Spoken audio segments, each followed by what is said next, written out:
네, 반갑습니다. 법인세법 송금 2 유무형자산의 감가상각 파트 기출 같이 볼게요. 자, 1번 수정내용연수 계산 같이 보겠습니다. 주 한국 업종별 자산에 대한 기준내용연수는 8년, 신고내용연수는 7년이다 되어 있습니다. 자, 주 세무로부터 기계장치 A와 기계장치 B를 취득했습니다. 업종별 자산에 대한 기준연수는 12년이었고요. 주 세무는 기계장치 A는 3년 사용했고 기장치 B는 5년 사용했습니다. 자, 그리고 주 회계가 2년간 사용한 중고기계 C를 합병으로 취득했어요. 주 회계의 경우 업종별 자산에 대한 기준 내용연수는 5년이었습니다. 해당 기계장치에 대하여 최단 내용연수를 적용할 경우 선택 가능한 내용연수 물어봤습니다. 여기서 주 한국은 특례 내용연수 적용 대상 법인이 아닙니다. 같이 볼까요? 기장치 A인 경우 사용기간이 3년으로서 주 한국의 기준 내용 연수 50% 이상이 경관자산 아닙니다. 주 한국의 업종별 자산에 대한 기준 내용 연수는 8년이었죠. 여기 50%는 4년이 지난 경관자산이 아니므로 수정 내용 연수 적용 대상 중고자산이 아닙니다. 따라서 주 한국의 신고 내용 연수인 7년을 이 기계장치 A에 적용하게 됩니다. 기계장치 B의 경우는 사용기간이 5년이니까 50%가 경과됐죠. 그래서 수정 내용 연수 적용 대상 중고자산에 해당합니다. 따라서 최단 내용 연수 4년을 적용할 수 있게 되는 거예요. 50%까지 적용할 수 있거든요. 최단으로. 그래서 4년을 적용하는 겁니다. 기장치 C 볼까요? 합병으로 취득한 자산도 수정 내용 연수에 적용이 가능합니다. 그러나 사용기간이 2년으로서 4년이 경과한 자산이 아니기 때문에 수정 내용 연수 적용 대상 중고자산이 아닙니다. 그래서 이 기계장치 C의 경우 주 한국의 신고 내용 연수인 7년을 적용해야 됩니다. 다음 넘어갈게요. 자, 여기 파트에서 참고해야 될 이론들 잠깐 보고 가겠습니다. 감가상각비의 송금산입 결산조정사항 있습니다. 예외적으로 국제회계기준 적용법인은 신고조정도 허용되고요. 감가상각 의제대상법인의 의제상각액과 업무용 승용차의 감가상각비는 신고조정사항입니다. 자, 감가상각비 이론 한번 보고 가겠습니다. 감가상각비의 송금산입 있죠. 감가상각비의 송금산입은 원칙은 결산조정사항입니다. 하지만 예외적으로 국제회계기준 적용법인은 신고조정도 허용이 돼요. 그리고 감가상각 의제대상법인의 의제상각액 하고요. 업무용 승용차의 감가상각비는 신고조정 사항입니다. 자, 감가상각 자산의 포함 여부 있는데요. 장기 할부 조건 등으로 매입한 감가상각 자산하고요. 유휴설비는 포함됩니다. 자, 미포함하는 것은 사업에 사용하지 않은 것이랑요. 여기서 유휴설비는 제외합니다. 유휴설비는 감가상각 자산에 해당하고요. 그 다음에 건설 중인 것, 일부가 완성되어 사용되는 경우 그 부분은 감가상각 자산에 해당한다 라고 되어 있죠. 하지만 건설 중인 것은 감가상각 자산에 미포함합니다. 자, 법인세법에서는 이중체감법이나 연수학계법은 인정하지 않아요. 자, 취득가액에 포함되는 거 한번 볼까요? 건설자금이자 취득가액에 산입한 일반 차입금이자 포함해서요. 건설자금 이자는 취득가액에 포함합니다. 유형자산의 취득가액으로 계상한 국공채의 매입가액과 현재가치와의 차액이 있습니다. 이거 취득가액에 포함합니다. 미포함되는 거 한번 볼까요? 자산을 취득하는 경우에 발생한 채무를 기업회계 기준에 의해 현재가치로 평가하여 계상하는 현재가치 할인 차금, 이자 비용, 이거는 취득가액 미포함합니다. 그리고 특수관계인으로부터 고가 매입한 경우에 시가초과액은 취득가액에 포함하지 않아요. 특수관계인이 아닌 자로부터 고가 매입한 경우 정상가액을 초과하는 금액은 취득가액으로 포함하지 않습니다. 비용을 많이 의도적으로 계상하는 것은 적용해주지 않겠다는 겁니다. 자, 감가상각 자산을 평가 증한 경우 한번 볼게요. 상각부인액의 처리 방법. 상각부인액은 평가증의 한도까지 입금에 산입된 것으로 보아 송금에 산입합니다. 자, 감가상각 자산이 있는데 그것을 평가증했습니다. 상각부인액이 있는 경우 평가증의 한도까지 입금에 산입된 것으로 보아서 송금에 산입한다는 겁니다. 평가증의 한도를 초과하는 금액은 이를 그 후의 사업연도에 2월할 상각부인액으로 합니다. 자, 적용 순위는 먼저 감가상각을 한 후에 평가증을 한 것으로 보아 상각범위액을 계산하는 거예요. 자, 감가상각의 의제 볼게요. 결산조정의 원칙에도 불구하고 내국법인이 법인세를 면제받거나 감면받은 경우에는 해당 사업연도의 소득금액을 계산할 때 감가상각비를 송금에 산입해야 합니다. 법인세를 면제 또는 감면받지 않은 경우에는 감가상각 의지 규정을 적용하지 않는다 되어 있죠. 자, 그래서 법인세법으로 감가상각 그 한도를 정하는데 보통은 법인이 계상하지 않았을 때는 그거를 비용에 처리하지 않죠. 하지만 법인세를 면제받거나 감면받은 혜택받은 기업의 경우에는 신고조정으로 감가상각비를 계상시켜야 되는 겁니다. 자, 그러면 이어서 문제 가볼게요. 자, 2번 법인세법상 감가상각 방법을 신고하지 않은 경우 적용하는 상각 방법입니다.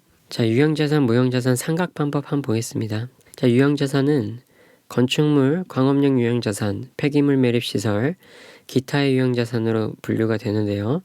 건축물의 경우에는 정액법 선택 가능합니다. 그리고 무신고시 상각 방법 또한 정액법이 돼요. 광업용 유형자산의 경우 정액법, 정률법, 생산량 비례법 선택할 수 있어요. 무신고했으면 생산량 비례법입니다. 폐기물 매립시설의 경우 정액법, 생산량 비례법 선택 가능합니다. 하지만 무신고 시 생산량 비례법 적용합니다. 기타 유형자산은 정액법, 정률법 선택 가능합니다.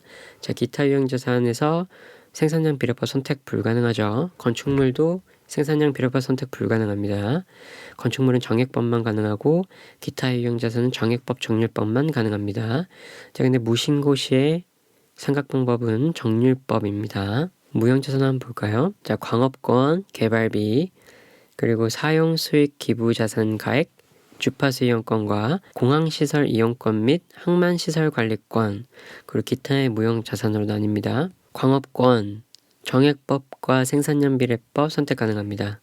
무신고시 생산량 비례법 선택하고요. 개발비의 경우 신고 내용 연수에 따라 매 사업연도별 경과 월수에 비례해서 상각하게 됩니다. 하지만 무신고했을 땐 5년 동안 매년 균등상각합니다.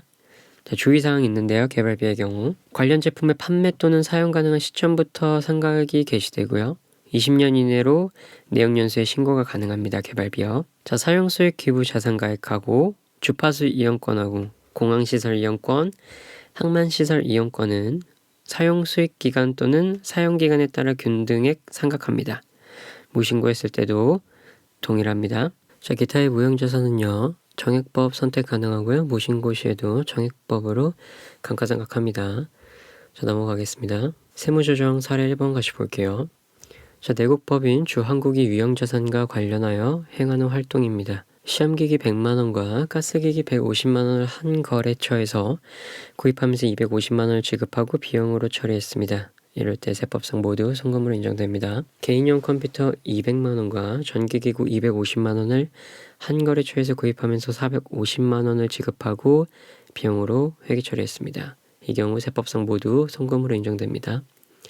사업의 폐지 또는 사업장의 이전으로 임대차 계약에 따라 임차한 사업장의 원상 회복을 위하여 시설물을 철거하는 경우에는 당해 자산의 장부가액에서 1,000원을 공제한 금액을 폐기일 또는 철거일이 속하는 사업연도의 송금으로 산입할 수 있습니다. 2년 전에 업무용 수용차의 타이어를 교체한 후에 21년 4월 1일 다시 전체적으로 타이어를 교체하기 위하여 지출한 60만원은 수익적 지출에 해당됩니다. 재무상태표상 직전 사업연도 장부금액이 6천만원인 기계장치에 대한 자본적 지출액 700만원을 비용으로 처리할 경우 700만원은 주한국이 감가상각한 금액으로 의제해서 시부인하게 됩니다. 자, 즉시상각 의제 한번 보고 갈게요.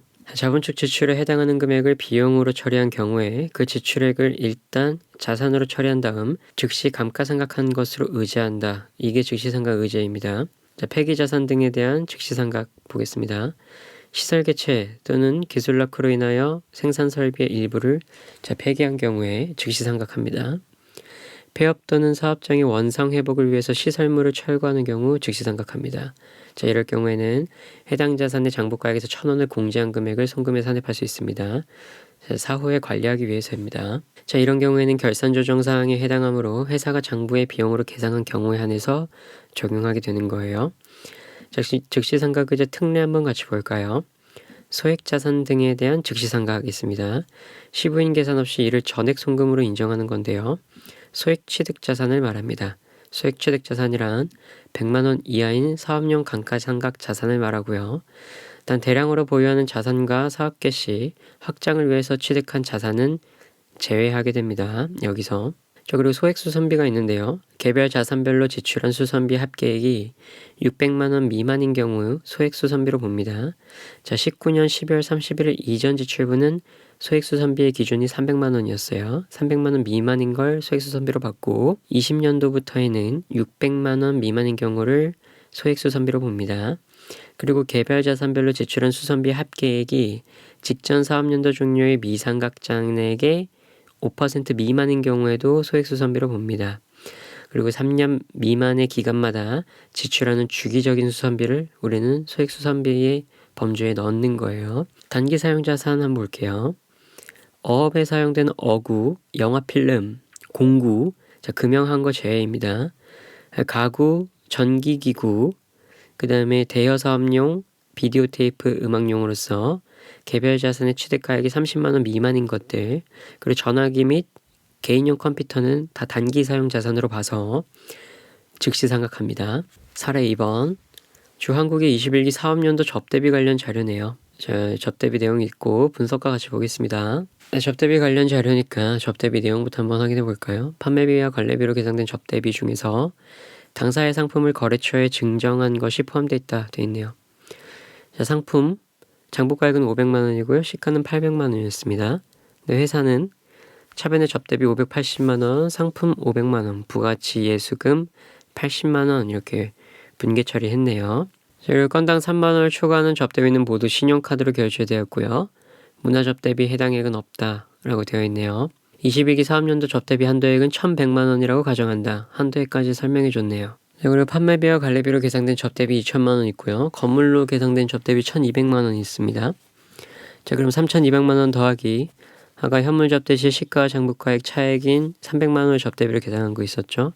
총 3,500만 원이 접대비 해당액이 되고요. 한도액은 1,100만 원이었으니까 2,400만 원이 접대비 한도 초과액이 됩니다. 그래서 송금불산입 접대비 한도 초과 2,400만 원 기타 사유출 잡아주고요.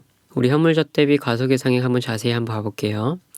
세무상 접대비 해당액은 800만 원 더하기 부가가치세 80만 원 해서 총 880만 원이 세무상 접대비 해당액이 됩니다. 자, 근데 IS 계상 접대비가 580만 원이었죠. 그래서 차액 300만 원으로 잡는 겁니다. 자, 따라서 현물 접대할 때의 부가가치세는 접대비에 포함되는 겁니다. 자, 법인세법에서 사업상 증여가 갖는 의미를 두 가지로 살펴보겠습니다. 법인세법에 따른 수익 금액에 포함하지 않아요. 사업상 증여액은. 즉 회사가 매출액으로 계상했어요. 만약에 사업상 증여한 상품을. 이럴 경우에 이를 차감해서 수익 금액을 계산하게 되는 거고요. 사업상 증여에 대한 부가치세는 접대비에 해당하게 되는 겁니다. 아까 말했죠. 자, 그렇게 되면 송금불산입 배분 순서가 있게 됩니다. 1순위는 비용으로 계상된 접대비고요. 2순위는 자산 계상한 접대비가 되는 겁니다. 그래서 1순위 비용으로 계상된 접대비 2,300만 원 모두 송금불산입하고요. 자, 2순위 자산으로 계상된 접대비 남은 100만 원 있죠. 건설 중인 자산입니다. 자, 그렇게 되면 건물 감액분 자산으로 계상한 접대비 100만 원 송금불산입된 거 다시 송금 산입해서 건물 감액분 100만 원 마이너스 유보해 줍니다. 자산으로 계상된 접대비를 부인하는 경우에는 그 금액을 송금 산입 마이너스 유보 처분해서 자산을 감액 처리함과 동시에 같은 금액을 송금불산입 기타 사유출 접대비 한도 초과분으로 처분하는 겁니다. 저기 보시면 주한국은 21기 초에 처음으로 건물을 취득했고요. 건물의 취득가액은 2억 원이었습니다. 여기에 접대비 해당액 1,200만 원이 포함되어 있던 것이었고요. 21기에 2천만 원의 감가상각비를 계상했네요. 건물의 신고 내용 연수는 10년이며 정액법 사용한다 되어 있죠. 자, 그래서 건물 감액분을 추인하게 됩니다. 여기 감가상각비 2천만 원 감가상각비 계상한 거 있죠. 그런데 여기 건물 감액분 100만 원 마이너스 유보 처리한 금액이 있었어요. 이 금액만큼 감가상각비 송금 불산입하는 겁니다. 그래서 감가상각 신고 내용 연수가 10년 정액법이었기 때문에 100만 원에 0.1 곱하셔서 이 10만 원 유보로 송금불산입 건물 감액분 추인합니다. 그래서 감가상각 시부인 계산 한번 해볼게요. 회사 계산 감가상각비가 2천만 원이었고 거기서 10만 원 빼줍니다. 그래서 1,990만 원이 되는 거고요. 상각 범위액을 계산하면 2억에서 100만 원 빼죠. 그래서 이 건물 감액분 100만 원 뺀 겁니다. 거기에 0.1을 곱하면 1,990만 원 나와요. 한도랑 감가상각 계산한 거랑 동일하기 때문에 세무조정은 없습니다. 조금 어려운 문제였어요. 넘어갈게요. 자, 사례 3번. 주 한국의 21기 사업년도의 감가상각비에 대한 세무조정입니다. 단위는 1,000원이고요. 자, 건축물은 철골조랑 연화조가 있는데요. 자, 철골조 먼저 보겠습니다. 전기상각부인액 누계 마이너스 500이라고 있는 거는 시인부족액의 누계액을 말하는 겁니다. 자, 단기 감가상각비가 3,000이고 단기 상각범위액이 5,000일 때 2,000이 남죠. 이럴 때 이 시인부족의 누계액은 적용되는 게 아니라 그냥 사라지는 겁니다. 자, 그래서 세무조정 없죠. 자, 연화조의 경우 자, 전기상각부인액 누계가 1,000이고요. 단기 상각 범위액이 2,000이었습니다. 근데 단기 감가상각비를 2,500 계산했네요. 그래서 송금불산입 상각부인액 50만원 유보 처리하고요. 자, 특허권 볼게요. 전기상각부인 누계액 없습니다. 단기 감가상각 1,200 계산했는데 단기 상각 범위액은 1,000입니다. 그래서 송금불산입 상각부인액 20만원 유보 처리합니다. 업종별 자산에서 의료기기 제조 A와 의료기기 제조 B가 있는데요. 제조 A인 경우엔 시인부족액이죠. 의미 없다고 했습니다. 의미 없고요. 단기 감가상각비 2만 계상했고 단기 상각 범위액 만입니다. 그래서 송금불산입 상각 부인액 1,000만원 유보 처리하고요. 자, 전기 상각 부인액 누계액이 있습니다. 그리고 단기 감가상각비는 15,000 계상했고 단기 상각 범위액은 2만입니다. 자, 5,000만원 남죠. 그래서 전기 상각 부인 누계 됐던 거 5,000만원 전기상각 부인액 누계 만 중에서 5,000 끌어다가 당겼습니다. 자, 그렇게 해서 송금산입 전기상각 부인액 500만원 마이너스 유보 추인되는 겁니다. 이건 좀 간단했네요. 넘어갈게요. 사례 4번. 자, 주 한국 21기 사업년도 감가상각 자료입니다. 취득가액 1억 원입니다. 취득일은 19년 1월 1일에 했고요. 자, 21기 사업년도 감가상각 자료 계산하는 거죠. 정률법 상각률은 0.44입니다. 감가상각비 장부상 계산금액이 있는데 19년도 4,500만원, 20년에 3,000만원, 21년에 1,300만원 계산했습니다. 자, 그럼 세무조정 소득처분 한번 같이 볼까요? 19기에 회사는 감가상각비 4,500만원 계산했는데 상각범위액은 4,000만원입니다. 그래서 송금불산의 상각부인액 500만원 유보 잡아주고요. 자, 20기에 상각비 회사는 3,000만원 계산했고 상각범위액 정률법인 경우 어떻게 계산합니까? 자, 1억 원에 자, 누계액 4,000만원 차감한 금액에다가 0.4 곱해주는 거죠. 그래서 2,400만원 나오고 600만원 한도 초과입니다. 송금불산입 상각부인액 600만원 유보 소득 처분해줍니다. 21기 볼게요. 자, 상각범위액 자, 1억 원에 감가상각 누계액 차감해준 다음에 0.4 곱하죠. 그래서 1,440만원이 상각범위액입니다. 회사 얼마 계상했습니까? 1,300만원 계상했어요. 자, 140만원 자리비네요. 그래서 전기상각 부인액을 추인해줍니다. 송금 산입해서 140만원 마이너스 유보 소득 처분해줍니다. 자, 이것도 간단했네요. 넘어가겠습니다. 사례 5번. 21기 말 유보전액 계산하는 문제입니다. 제조업을 영위하는 비상장 영리내국법인이고요. 한국채택국제회계기준 적용하지 않고 있네요. 20년 1월 1일에 신규 기계장치를 1억 원에 취득했습니다. 자, 손익계산서상 기계장치의 수선비로 계상한 자본적 지출액이 20기엔 1,000만원, 21기엔 100만원 있었네요. 그리고 기계장치의 감가상각비를 20기엔 2,000만원, 21기엔 1,800만원 계상했습니다. 정률법이고 상각률은 0.2입니다. 같이 한번 볼게요. 자, 20기 세무조정부터 볼게요. 회사 계산 감가상각비는 3,000만원으로 잡아줍니다. 어떻게 이렇게 잡느냐? 자, 회사가 계상한 20기 감가상각비는 2,000만원에서 그리고 자본적 지출액이 20기에 1,000만원 있었습니다. 즉시상각의제 해가지고 그 해에 감가상각비로 계상한 것으로 본다라고 했었죠. 그래서 2,000만원 더하기 1,000만원에서 3,000만원으로 인식하고요. 상각 범위액 계산할게요. 자, 상각 범위액 1억 원에서 자본적 지출액 1,000만원 한 거 있었죠. 그래서 1억 1,000만원에 정률법 상각률 0.2 곱해줍니다. 그래서 2,200만원 상각 범위액 나오고요. 초과한 800만원 송금불산입 감가상각 부인액 유보 소득 처분해줍니다.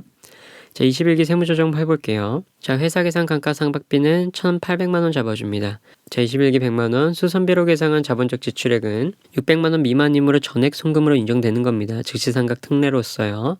자, 여기서 1,000만원은 수선비가 600만원을 초과했기 때문에 의제되지 않은 겁니다. 자, 상각범위에 계산하면요. 1억에 자본적 지출액 인정됐던 거 1,000만원 더 1억 1,000만원에 감가상각 인정됐던 누계액 2,200만원 차감해주고 0.2 곱해줍니다. 자, 여기 회사계산 감가상각비 빼주면 안 돼요. 법인세법상 감가상각 한도의 누계를 차감해주는 겁니다. 상각범위액 1,760만원 나오고요. 회사계산 감가상각비 1,800만원이었습니다. 그래서 40만원 송금불산입 감가상각부인액 유보 소득 처분해줍니다. 그래서 21기 말 유보 잔액은 전기에 800만원, 단기에 40만원 더해서 840만원 되겠네요. 넘어가겠습니다. 6번. 자, 21기 사업년도 건물에 대한 감가상각 방법 세무조정입니다. 자, 그럼 분석과 함께 같이 보겠습니다. 회사계산 감가상각비는 2,600만원으로 인식했습니다. 어떻게 이렇게 인식했는지 한번 보겠습니다. 자, 회사는 손익계산사상 감가상각비로 1,200만원 계상했어요. 그렇지만 여기 취득부대 비용 1,000만원을 손익계산사상 비용으로 처리했죠. 한 번의 비용으로 처리해버렸어요. 그렇기 때문에 즉시상각 의제에 해당하는 거기 때문에요. 1,000만원은 감가상각비로 넣어줍니다. 이자 비용 중에서 21년에 발생한 건설자금이자 해당액이 400만원 있었죠. 이거 취득가액에도 넣어줘야 되는 거였죠. 그래서 즉시상각 의제 처분해서 400만원 감가상각비로 인식해줍니다. 그래서 1,200, 1,000만원, 400만원 더한 가격 2,600만원이 회사계산 감가상각비가 되겠고요. 자, 상각 범위액 계산할 때 이제 취득가액 세법상 보는 취득가액 제대로 계산해 봅시다. 건설자금 이자를 포함하지 않은 부분 5억 인식해주고 기준 적고요. 취득부대 비용 1,000만원 이거 넣어주고요. 그리고 20년도에 건설자금 이자, 21년 건설자금 이자 합쳐서 1,000만원 넣어줍니다.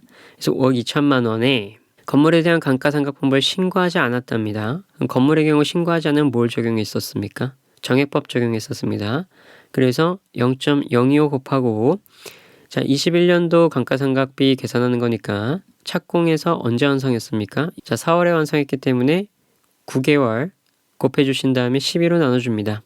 그래서 상각범위액은 975만원이 되고요. 자, 한도초가 된 1,625만원 상각부인액 되겠습니다. 사례 7번 넘어갈게요. 자, 주한국은 21기 중에 기계장치 일부를 양도했네요. 21년 1월 1일 기계장치 현황이 있습니다. 분석과 같이 보겠습니다. 자, 일부 양도하고 남은 부분에 대해서만 감가상각 시부인 계산을 하게 되는 거예요. 회사계산 감가상각비 70만원 되었는데요. 어떻게 인식하는 건지 한번 보겠습니다. 자, 21년 12월 31일 현재 기계장치의 감가상각비로 100만원을 계상했어요. 이 중 일부 양도된 부분에 관한 것은 30만원에 포함되어 있다 돼 있죠. 그래서 양도된 건 제외하고 남아있는 금액 70만원만 회사계산 감가상각비로 인식해줍니다. 상각범위액은 157만 8,500원 나왔네요. 어떻게 계산했냐면 자, 취득가액 1,000만원 중에 일부 양도된 부분 300만원 포함됐습니다. 그래서 취득가액은 700만원만 인식하고요. 정률법이기 때문에 법인세법상 인식하는 감가상각 누계액 한번 봐야겠죠. 자, 회계상 감가상각 누계액은 600만원에 180만원 차감한 420만원 되고요. 그 다음에 여기서 상각부인 누계액이 있는데 이것까지 적용해주면 세법상 인정하는 감가상각 누계액이 되겠죠. 여기 일부 양도된 부분 330만원이 포함됐다 되어 있습니다. 그래서 상각부인 누계액은 70만원 잡고요. 420만원에 70만원 차감한 게 감가상각 누계액이 되겠어요. 700만원의 그 금액을 차감하고 0.451을 곱해주면 상각범위액 157만 8,500원 나옵니다. 자, 그래서 한도 초과된 건 없고요. 시인부족액 87만 8,500원 나오게 됩니다. 상각부인 누계액 있던 70만원 있죠? 이 70만원 송금 산입하게 되는 겁니다. 다음 넘어갈게요. 자, 사례 8번 마지막 감가상각자산 평가층 보겠습니다. 자, 주한국보험사는 보유 건물을 기말에 보험업법에 따라 평가했습니다. 자, 보유 건물은 취득가액 7천만원이고 단기말 감가상각 누계액 6천만원 있습니다. 평가액은 1,500만원이었네요. 장부가는 1,000만원인데 1,500만원을 평가했어요. 단기의 감가상각 시부인 계산을 적정하게 한 후에 건물의 상각 부인액은 600만원이다 라고 되어 있네요. 관련된 세무조정 한번 보겠습니다. 자, 평가 증한 경우 송금 산입액은 평가 증한 것의 한도로 해서 상각 부인액을 송금 산입한다고 했습니다. 그렇기 때문에 자, 장부상 평가액은 500이고 상각 부인액 유보 잔액은 600만원이기 때문에 송금 산입 500만원 마이너스 유보 세무조정 처리해 줍니다. 자, 여기까지 하고 일단 쉬었다가 다음 상각 부인 계산부터 이어서 하겠습니다. 수고하셨습니다.